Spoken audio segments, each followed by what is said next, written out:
I think this is the third episode, I could be wrong, about trying to get this old bicycle wheel mower running that had the broken pull cord assembly. And the cord was just completely hanging out and wouldn't retract. I've had to go back and look at it again because the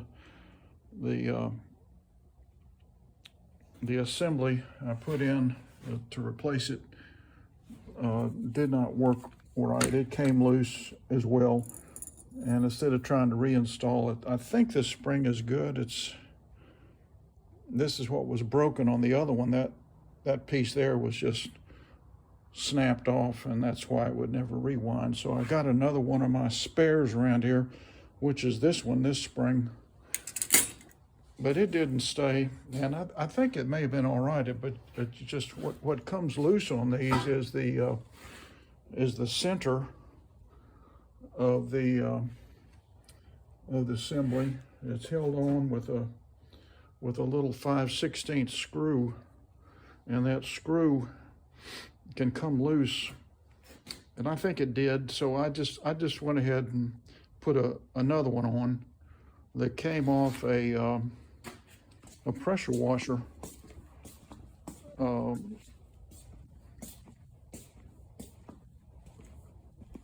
it's not over there. Let's see, it's over here. So I borrowed it from this one. See how clean and nice this one is? Well, it came off a pressure washer, which I don't have anymore. But the assembly was good. I tried to modify it and just put the whole rewinder on that mower, but it wasn't a correct fit. It was close, but not correct. So I just borrowed the center, the little rewinder assembly there. So that's been installed, and I did put a little drop of Loctite on the screw.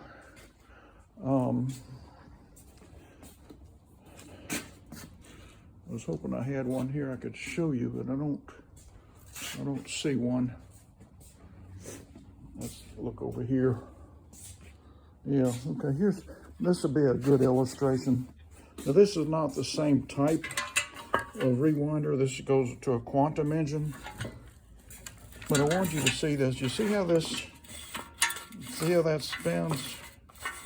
That's actually, that's correct. So when you pull this cord, what you don't want to have happen, which I think was happening on the other one I put in, this screw, which holds this whole piece in there, it's only got about 5 or 6 threads on there. And if it's not locked in, what'll happen is when you pull the cord, this will unscrew that screw. If this screw spins when you pull the cord, that's all going to come off. So sometimes if you're working on mowers and you go underneath it's broken, it's come loose, and you go under here, you'll find all these little pieces laying inside the starter cup. These little plastic dogs, they'll be laying in there, those white plastic dogs. This will have come loose, and it's all just laying inside the starter cup. That's because this screw is unscrewed because it spins where you pull the cord. See, here it stays still, and that's why this doesn't fall apart. So I've reinstalled a newer, better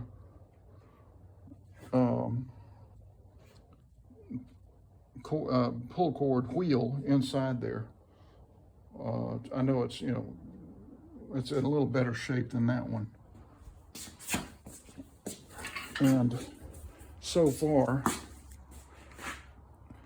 I don't know if you can see that, it's retracting. There's a good spring tension. I think this is going to be okay. Now, when I started this the other day and tried to show it to you, this mower wouldn't start. I sprayed starter fluid in there. I couldn't get it to fire one time. So I did check it for spark with a spark tester, which you can buy at any the auto parts store. I think I got two of them sitting here. So I put this spark tester on there, and what you do is you connect this end to the boot, the rubber boot. Then you connect this end to the spark plug. It just clips on the spark plug. And then you get your wife or somebody to help you, or you set up a camera and tape, because you can't really see it when you pull the cord up there, what's happening.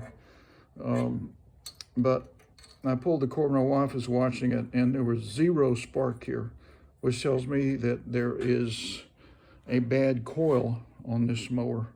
Or you could have a defective kill switch, but that's not it. So I replaced the coil, and now I'm getting fire.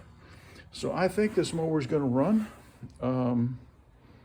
The cord's been replaced. So now I just need to get a working tank and a little pulse jet carburetor. I've got 2 old ones over here. This is the one I think that came off of the mower right there. I may put that one back on. I'll have to, make sure it primes and everything. This is another one I've got. I'm not sure which one I'll use, but so I don't know if there's anything wrong with that one. It might be okay. I did get the old gas out of it that was in this old mower. It was pretty horrible looking.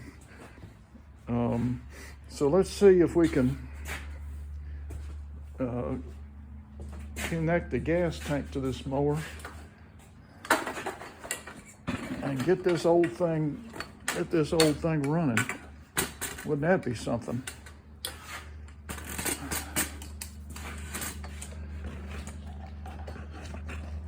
Let me set my little camera up here. There we go. I should probably move this to the other side. Hang on a second.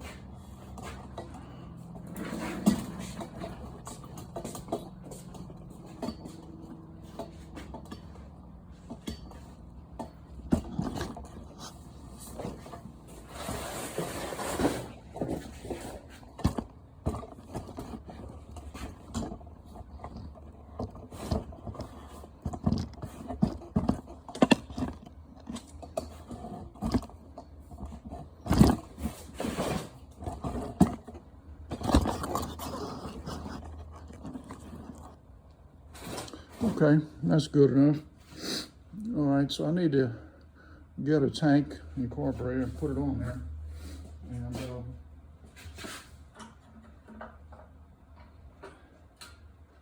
this one may be okay.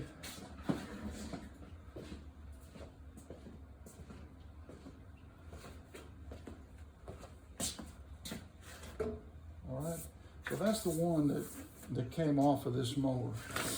It was full of horrible old gas and water, maybe even oil that somebody put in there. Well, I'm going to push this primer bulb. I do get the pink thumb, which means it's worn out. So maybe I won't put that one in there. Let me check one of my other tanks.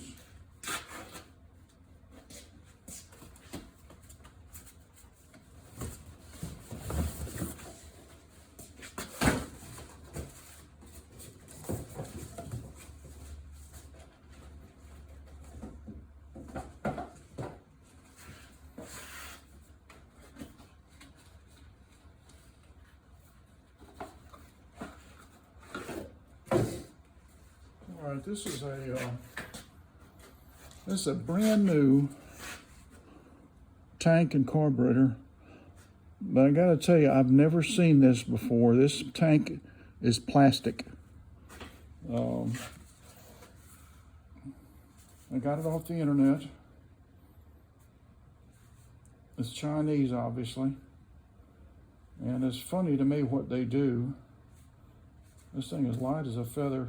It may not work. This thing is, who knows, But it's funny to me what they do is they'll put a screw right down there where the air filter screw goes on, so you can never install it. You got to remove that screw and throw it away or save it. So let's go ahead and do that now. I'm going to get this. See, I don't know if you can see that in there. There's a screw in there which doesn't belong, because that's where that long screw that holds air filter, that's where it goes in. So I don't know why they even bother to do that. They're just wasting the screw. Try and get this thing to fall out now. There we go. So now it's open, and you can at least attach the air filter screw. The other thing that's on these newer Chinese replacements is this hole here that the linkage goes to is often too small, so you have to drill that out. But let's see, maybe it'll fit. I doubt it, but let's try it. Well, that fell out. Let's see. That wasn't in there very good at all.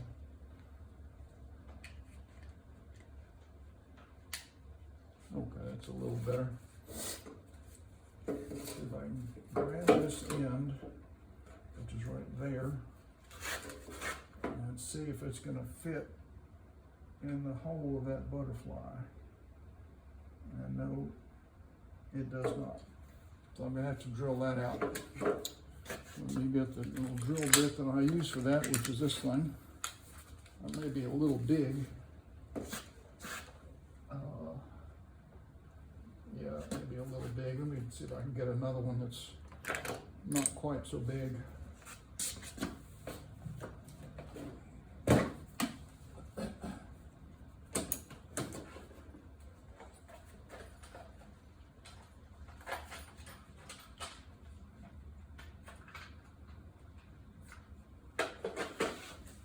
All right, this drill bit might increase that hole size without drilling it out too big, and I think it does. So let me put this bit in here.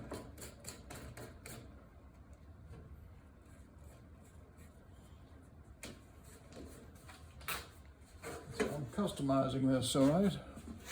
So there's my tank, and I'm going to drill a hole right there in that butterfly.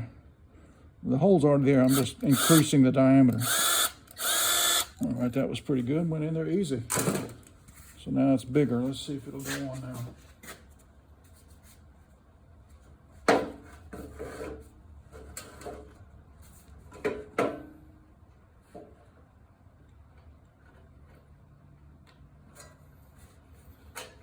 Okay, that did go on. So now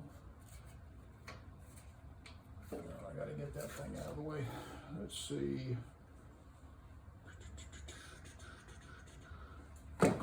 Let me get that drill bit out and get my 3/8 on here. There it is.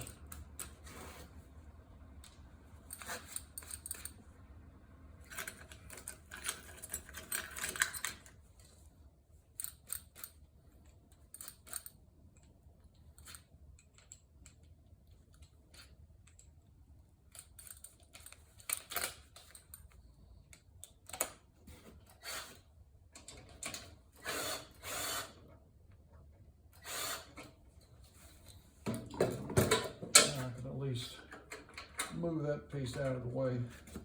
So now I'll bring this up and over and get my little rubber grommet where it's in place, where it'll slide on that. And then I start pushing to get this on here. Probably ought to, yeah, that's okay. That's all right. Let's see. There we go. So that is going on. So, kind of wiggle this around. Oops. That. Let me get this thing out of the way here. Okay. Let's me start over.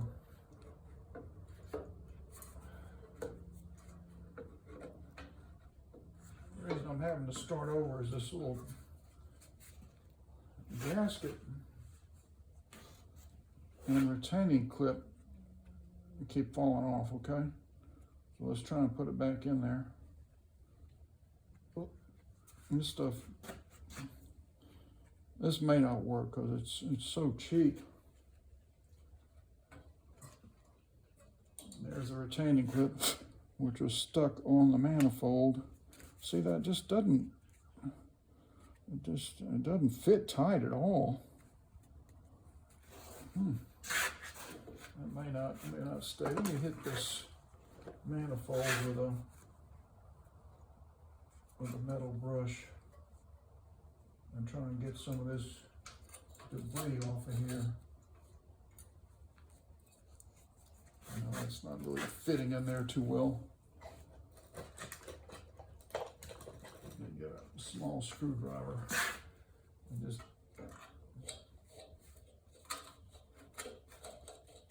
okay.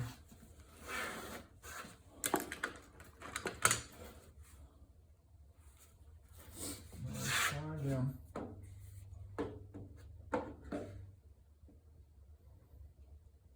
And once this starts going on, I can't pull it back towards me, or that gasket and retaining clip will probably come off again. So gotta be careful about this. And when it's starting to go on, and I'm pushing it on, wiggling a little bit. Okay, so it's on there. And I can kind of see the screw hole for that 3/8 right there. Let me go ahead and get that started if I can find one. Here's a 3/8. Move that tank up to where it's at least in the vicinity.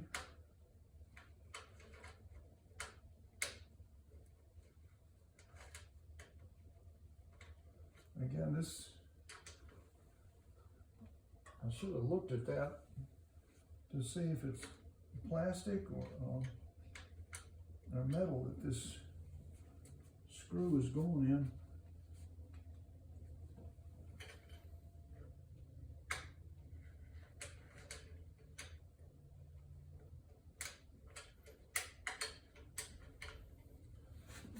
It doesn't really line up the way it's supposed to. These Chinese tanks, let's see, there's some debris there that might be causing a problem.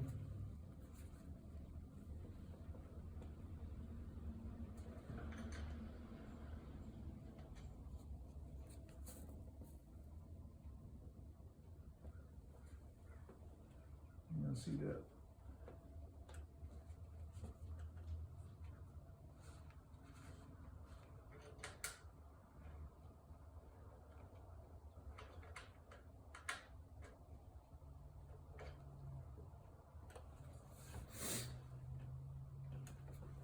What's happening is this has happened to me before on these new tanks, that this lip does not fit this metal piece here that allows the tank screw hole to line up with that hole.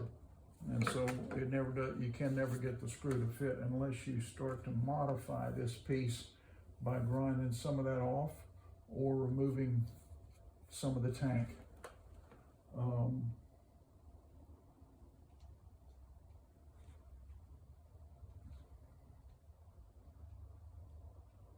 What I could do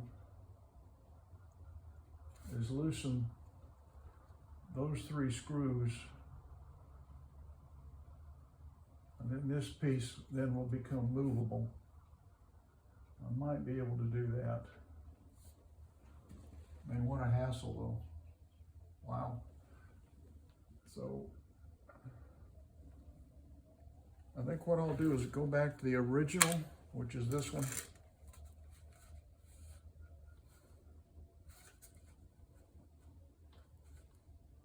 And because I'll have to either grind a little bit of that off right there, the bottom piece of this metal. We'll remove those to get that to install.